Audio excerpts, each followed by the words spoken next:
leveling the playing field, making the everyday man and woman even more powerless and beholden to the big machine that feeds them. There is also another reason for our lengthy imprisonment by those who can control our minds and bodies. It is a method of control and manipulation that has been used for centuries. We become so weary of our torment that we do almost anything to get out of it. We become desperate, and when we become desperate, we become irrational and fearful, and therefore easier to control and manipulate. It is a vicious cycle, like a snake eating its own tail. But as we are being devoured, who is the head of the snake? And be sure of this fact, second and third waves of the pandemic, if we allow them to happen by ignoring science, like we are often told to do, will further enhance this process. In the end, it will make the masses do almost anything to escape. Authoritarian leaders around the globe are seizing the opportunity to tighten their grasp over the citizens they control. Hong Kong was a free city-state and global center of trade before the pandemic. Now, Hong Kong is just another megacity in China, and each citizen of Hong Kong overnight became a citizen of the People's Republic of China and subject to constant surveillance, tracking, monitoring, and control. Where will the next authoritarian leader seize this opportunity and turn us overnight into a fascist totalitarian state, robbing us of each and every freedom we still cling to? An article in Nature magazine, a well-respected scientific journal, states, tracking who receives vaccines is essential, but will be impossible without innovations in digital technologies. The key word here is tracking, an essential component for anyone who wishes to control the masses.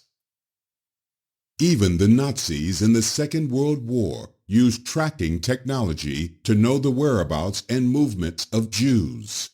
This may happen with the latest coronavirus or with another pandemic.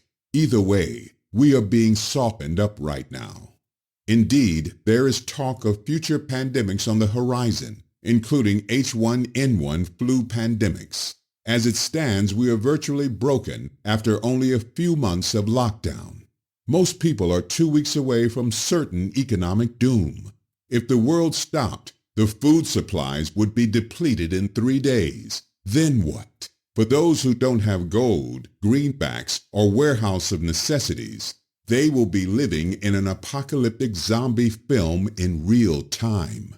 Add into this those poor souls who don't have the ability to defend themselves against looters and those that want and will take what they've got with force. The people have been compliant and listened only to the loudest voices for too long, rather than the reasoning voices of experts and scientists. And now the stage is truly set for what Edward Snowden calls the architecture of oppression, and quite possibly a financial crisis much worse than any in human history. Add into that the utter destruction of human civil liberties across the world from new, rushed Big Brother laws which have affected the entire world, and we have a small insight into what is about to come, a dark new age. Big Brother has made his move.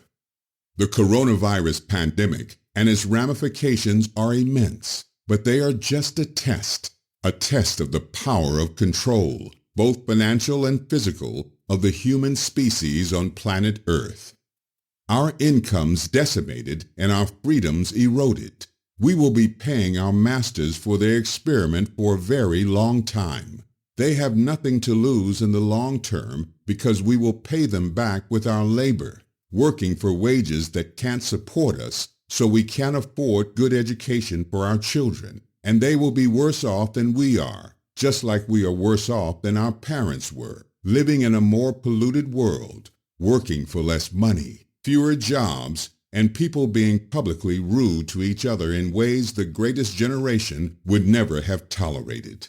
But now it seems we must tolerate it. They have proven that one thing works better than anything in the operation of control of a conscious species: fear and more.